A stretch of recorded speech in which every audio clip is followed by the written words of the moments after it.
खर खर की आवाज़ ले रही थी मुर्गी, और सांस लेते हुए ऐसे घबराहट और सनसनाहट की आवाज़ आना, अजीबोगरीब आवाज़ें निकालना मुर्गियों का, ये रेशे की अलामत है कि इनके फेफड़ों में इन्फेक्शन हो चुका है, बहुत ज़्यादा रेशा जमा हो चुका है। हमारे असील मुर्गियों को ये मसला था, गोल्डन मिश्री ठीक थी, तो हमने इन सब को मेडिसिन देने का फ़ैसला किया है और ऐसा फ़ैसला किया है कि सारी मुर्गियाँ एक्टिव हो जाएँ, सही हो जाएँ और किसी भी बीमारी में मुब्तला ना हो। दोस्तों, अगर बर वक्त इलाज ना किया जाए, ट्रीटमेंट बेहतर तरीके से ना की जाए, तो मैं आपको 3 मेडिसिन बताऊंगा जो मैंने यूज़ किए हैं इसमें, तो उसका फ़ायदा क्या है, बेनिफिट क्या है। सबसे पहले मैंने पल्मोनोल सिरप का इस्तेमाल किया है। पल्मोनोल सिरप इन सब को जो इनके फेफड़े में जमा हुआ रेशा होता है उसको निकाल देगा, ठीक करेगा और मुर्गियों को एक्टिव कर देगा। इसके बाद हमने इसमें वेम सेल डाला है। वेम सेल ताकत के लिए डाला है ताकि सपोर्ट दे इनको, बर्ड्स ढीले ना हो, मुर्गियाँ हमारी ठीक रहें, एक्टिव रहें, सेहतमंद रहें और किसी भी किस्म की बीमारी में मुब्तला ना हो।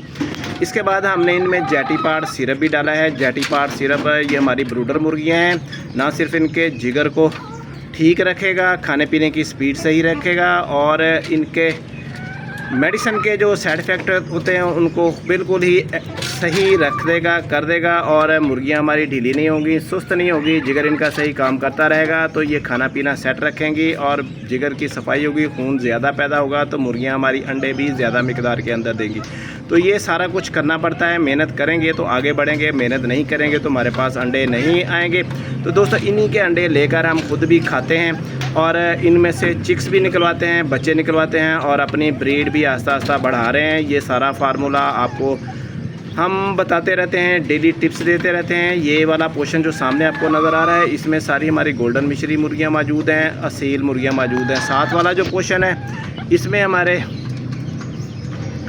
इन्हीं के बच्चे मौजूद हैं, डक के बच्चे मौजूद हैं और इन्हीं के छोटे चिक्स मौजूद हैं। छोटे चिक्स भी क्या है, माशाल्लाह बड़े हो गए हैं, एक्टिव हो गए हैं और हमारे जो डक के बच्चे थे अंडे लेकर निकलवाए हुए थे वो भी अंडे देने के लिए तैयार हैं। तो ये सारी बातें आपने फॉलो करनी है, हमारे चैनल को सब्सक्राइब करना है, वीडियो को लाइक कर लेना है ताकि डेली जो भी टिप्स आपको देते रहें वो आपको मिलती रहें। इस तरह आपको आगे बढ़ने में आसानी होगी और अपने बर्ड्स को एक्टिव रखने में बड़ी मददगार बातें हम रोज़ाना बताते रहते हैं। बकाया लाइव सेशन शाम को 7 बजे के बाद किसी भी टाइम स्टार्ट हो जाता है, वहाँ पे आके आप सवाल जवाब कर सकते हैं, पूछ सकते हैं, कोई भी मसला मसाइल का हाल है वहाँ भी हम बता देते हैं। 1 घंटे पे मुहित होता है लाइव सेशन। तो ये सब कुछ करने का मकसद यही कि हमारी मुर्गियाँ एक्टिव रहें, अंडे सेहतमंद दें और ताकतवर अंडे दें। वेम सेल डाला है, वेम सेल इनको ना सिर्फ ताकतवर बनाएगा बल्कि एक्टिव रखेगा, इनके खाया पिया हज़म करेगा और मुर्गियाँ हमारी एक्टिव हो जाएंगी, सही हो जाएंगी। छोटे पट्ठों को भी ये दिया है क्योंकि मौसम बारिशों वाला शुरू हो गया है। बारिशों के मौसम में ख़ास तौर पर ये इन्फेक्शन वाली बीमारियां लगती हैं, जैसे नज़ला हो गया, खरखर, ज़्यादातर खरखर की अलामात होती हैं। नज़ला तो है नहीं, ना ज़ुकाम है, सिर्फ खरखर की आवाज़ आ रही थी। तो एक सपोर्ट के लिए हमने इसमें सिरप का इस्तेमाल किया, दूसरा ताकत के लिए दिया है और तीसरा इसकी बीमारी के लिए, खरखर की बीमारी के लिए। दुआओं में याद रखिएगा। अल्लाह हाफिज़।